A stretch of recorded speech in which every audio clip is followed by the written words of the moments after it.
Hello friends, I am C. Rishabh Saxena and I welcome you all to another YouTube video.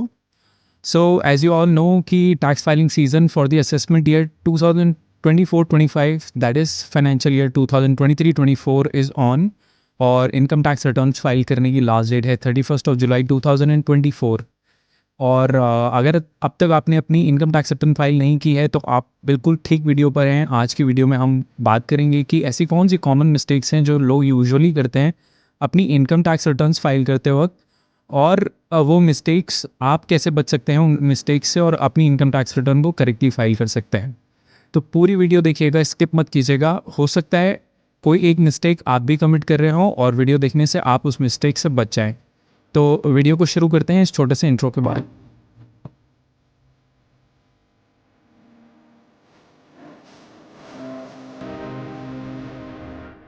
तो पहली common mistake के बारे में बात करते हैं जो कि है wrong selection of ITR form. देखिए ITR 1 से लेकर ITR 4 तक आपके लिए फॉर्म्स अवेलेबल हैं। आप रिस्पॉन्सिबिलिटी आपकी है, आपको करेक्ट ITR फॉर्म चूज करना है depending upon the income that you are reporting. Example आपकी सिर्फ सैलरी इनकम है, थोड़ा बहुत इंटरेस्ट है कहीं से FDR से या सेविंग बैंक अकाउंट में, तो आपके लिए ITR 1 अप्रोप्रिएट है, आप ITR 1 के साथ आगे बढ़ सकते हैं।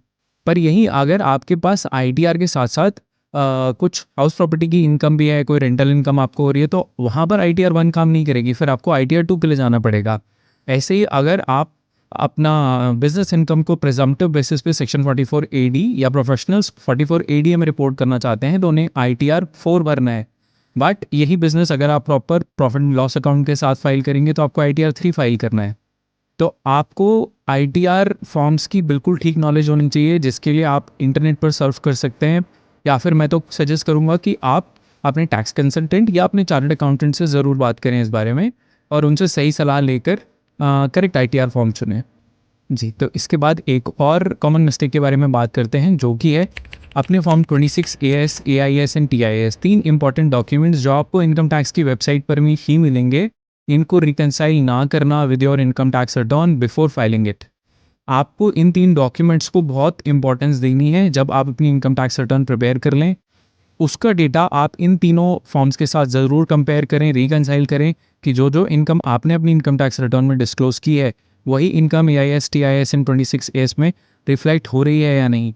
अगर कोई ऐसी इनकम है जो 26 AS में हो सकता है रिफ्लेक्ट हो रही हो या AIS, TIS में रिफ्लेक्ट हो रही हो और आपने अपनी इनकम टैक्स रिटर्न में इनकॉर्पोरेट ना की हो तो आपको उसको इनकॉर्पोरेट करना होगा, वरना बहुत हाई चांसेस हैं कि रिटर्न फाइल करने के बाद आपको इनकम टैक्स डिपार्टमेंट एक नोटिस इशू करेगा और अगर उस पर कोई टैक्स लायबिलिटी आ रही होगी तो अननेसेसरी उसके ऊपर इंटरेस्ट भी आपको पे करना पड़ेगा।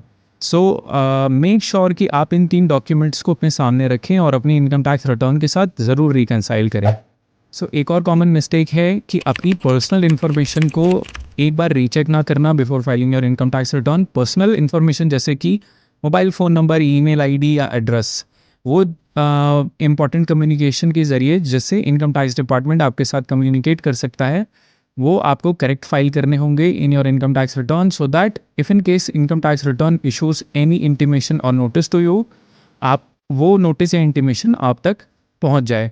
तो प्लीज़ मेक श्योर कि आपकी जो पर्सनल डेटा है वो आपने एक बार रीचेक कर लिया है before filing your income tax return. एक और कॉमन मिस्टेक पर जाते हैं। कई लोगों को शायद पता हो या कई लोगों को नहीं पता होगा कि आपको अगर बिजनेस हेड में या फिर हाउस प्रॉपर्टी हेड में कोई भी लॉसेस हो रहे हैं तो आप उनको कैरी फॉरवर्ड कर सकते हैं। मतलब अगर आपके पास उसी पर्टिकुलर हेड में उस साल में कोई इनकम नहीं है तो अगर आपके पास कुछ लॉसेस हैं तो उनको आप आगे आने वाले कुछ सालों तक कैरी फॉरवर्ड कर पाएंगे और उसी हेड के अगेंस्ट आप सेट ऑफ कर पाएंगे आने वाले सालों में। पर उसके लिए करना ज़रूरी ये है कि जिस साल में आपको वो लॉसेस हुए हैं उन लॉसेस को आपको अपनी इनकम टैक्स रिटर्न में दिखाना ज़रूरी है, यानी कि आपको वो लॉस रिपोर्ट करने ज़रूरी है। आप जब उन लॉसेस को रिपोर्ट कर देते हैं तो वो लॉसेस ऑटोमेटिकली कैरी फॉरवर्ड हो जाते हैं आगे आने वाले सालों में, और अगर आप ऐसा नहीं करेंगे तो फिर वो लॉसेस आगे कैरी फॉरवर्ड नहीं होंगे और आगे आने वाले सालों में आपका काफ़ी नुकसान हो सकता है, जो कि वो लॉसेस आगे आने वाले सालों में इनकम के अगेंस्ट सेट ऑफ होके आपके टैक्स सेविंग के तौर पर आपको फ़ायदा देते हैं। तो आपको ध्यान रखना है कि आपने अगर कोई लॉसेस इनकर किए हैं, हो जाता है यूजुअली आप शेयर ट्रेडिंग करते हैं या कोई और आपके बिजनेस लॉसेस हैं जो हो रहे हैं और आप उनको ठीक से रिपोर्ट करें अपनी इनकम टैक्स रिटर्न में। और इसमें एक इम्पॉर्टेंट बात और ये है, आपको बताना चाहता हूँ कि अगर आपको अपने लॉसेस को कैरी फॉरवर्ड कराना है तो आपको अपनी income tax return due date या ड्यू डेट से पहले फाइल करनी बहुत ज़रूरी है।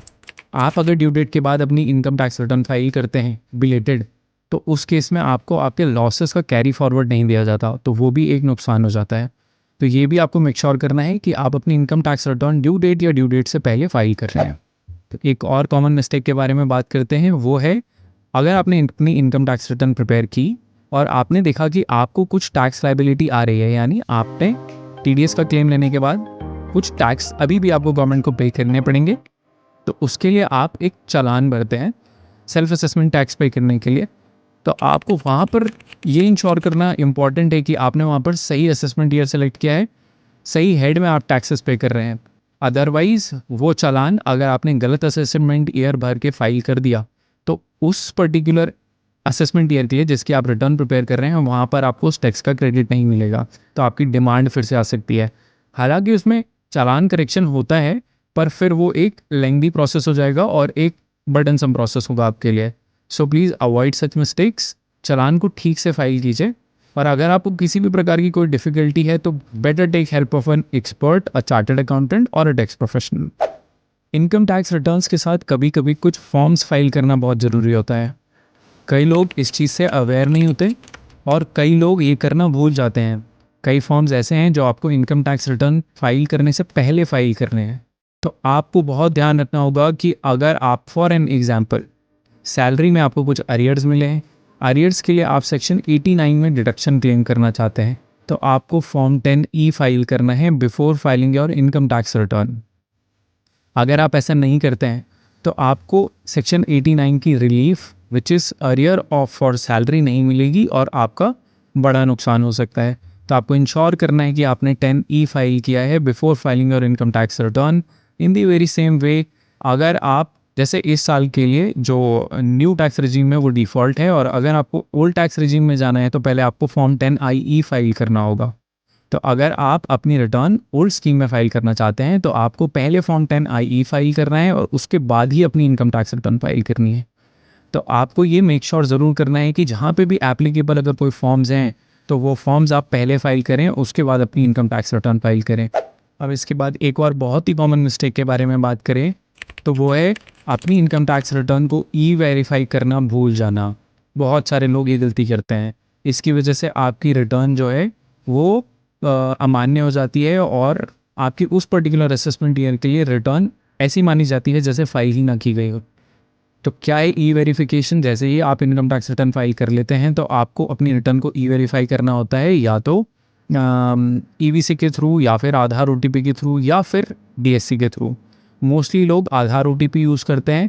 होता क्या है, रिटर्न तो हम फाइल कर देते हैं और वहाँ पर एक ऑप्शन आ रहा होता है वेरीफाई लेटर, तो हम उस समय वेरीफाई लेटर पे प्रेस करके कंटिन्यू कर देते हैं, तो रिटर्न तो सबमिट हो जाती है पर वो पेंडिंग टू वेरिफिकेशन रहती है। अब यूजुअली क्या होता है, लोग 2 4 5 दिन में भूल जाते हैं और रिटर्न को वेरीफाई करने का समय अब इनकम टैक्स डिपार्टमेंट ने सिर्फ 30 दिन कर दिया है। तो आप अगर 30 दिन के अंदर उसे वेरीफाई नहीं करते तो आपकी रिटर्न अमान्य हो जाएगी। तो इसलिए आपको ज़रूर ध्यान रखना है, यूजुअली ये प्रैक्टिस बना लीजिए कि आपने जब इनकम टैक्स रिटर्न फाइल की उसको इमीडिएटली देन एंड देयर ही वेरीफाई कर दीजिए, बाद के लिए पेंडिंग मत छोड़िए। और if in case due to some reason, हो सकता है OTP ना आ रहा हो या फिर इंटरनेट कनेक्शन ठीक ना हो, अगर आप वो वेरिफिकेशन पेंडिंग भी कर देते हैं तो कीप अ नोट, अपने दिमाग में उसको बनाकर रखिए कि आपको 30 दिन से पहले पहले उसको वेरीफाई करना बहुत ज़रूरी है। इसके बाद हम एक और कॉमन मिस्टेक के बारे में बात कर लें तो वो है कुछ गलत या फेक डिडक्शंस को क्लेम करना अपनी इनकम टैक्स रिटर्न में। देखिए, कई बार ऐसा होता है कि किसी इन्फ्लुएंस में आकर, किसी से सुनकर या खुद ही अपना रिफ़ंड थोड़ा ज़्यादा हम चाहते हैं, उसका ग्रीड होता है। तो उस केस में हमें लगता है कि यार कुछ थोड़ी बहुत डिडक्शन डाल देते हैं, कौन पूछेगा, छोटा मोटा अमाउंट है, तो थोड़ा सा मेरा रिफ़ंड बढ़ जाएगा या मेरी टोटल टैक्स लायबिलिटी कम हो जाएगी। हो सकता है आपके पीयर्स ने में से किसी ने ऐसा किया हो, आपको सजेस्ट किया हो कि देख मेरा रिफ़ंड तो आ भी गया ऑलरेडी मेरे बैंक अकाउंट में, तो आप भी ऐसा करने की चेष्टा करें। तो प्लीज़ मेरा एक कॉशन होगा आपको कि आप ऐसा ना करें। इनकम टैक्स डिपार्टमेंट अब बहुत स्मार्ट हो चुका है। इनकम टैक्स डिपार्टमेंट के पास आपसे ज़्यादा, कहीं ज़्यादा इन्फॉर्मेशन उसके पास ऑलरेडी है, और अब तो उनके सिस्टम्स इतने हाईटेक हैं कि वही आपको नोटिस भेज देते हैं कि आप अपनी अब तो आपने देखा होगा लास्ट ईयर तो कई लोगों को प्रॉम्प्ट भी आ रहा था कि आपने कुछ ऐसी इनकम टैक्स रिडक्शंस क्लेम की हैं जो आपके फॉर्म 16 में रिफ्लेक्ट नहीं हो रही हैं, तो क्या अभी भी आप अपना रिफंड क्लेम करना चाहते हैं या अपनी रिटर्न को रेक्टिफाई करेंगे? तो आपको ध्यान रखना है कि आप कोई भी ऐसी डिडक्शन क्लेम ना करें। ऐसा भी ज़रूरी नहीं है कि अगर आपके फॉर्म 16 में सारी डिडक्शंस नहीं आई हैं, कुछ हो सकता है आपने अपने एम्प्लॉयर को रिपोर्ट ना की हो या आपके एम्प्लॉयर ने ही आपके फॉर्म 16 में इनकॉर्पोरेट करना रह गई हो।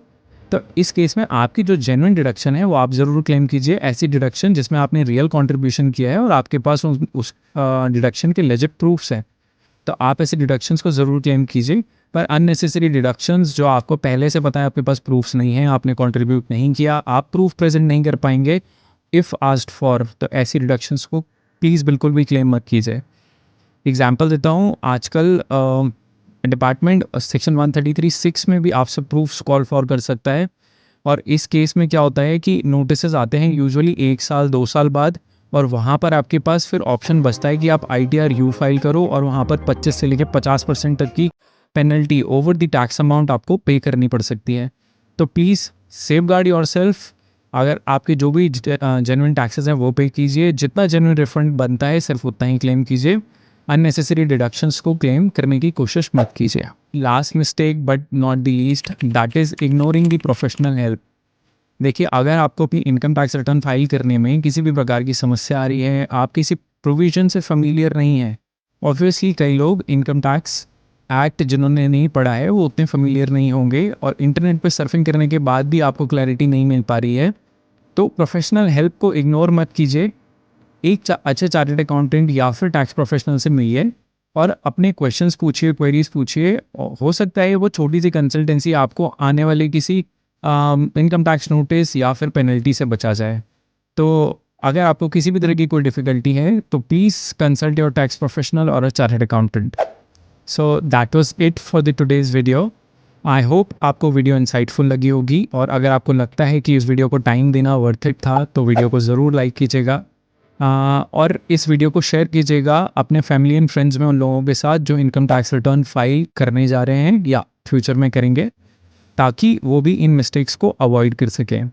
सो चैनल को सब्सक्राइब कर लीजिए, बेल आइकन प्रेस कर लीजिए ताकि फ्यूचर में आने वाली सारी इन्फॉर्मेटिव वीडियोस आप तक पहुंच सकें। So I will see you in the next video. Till then, bye bye, take care.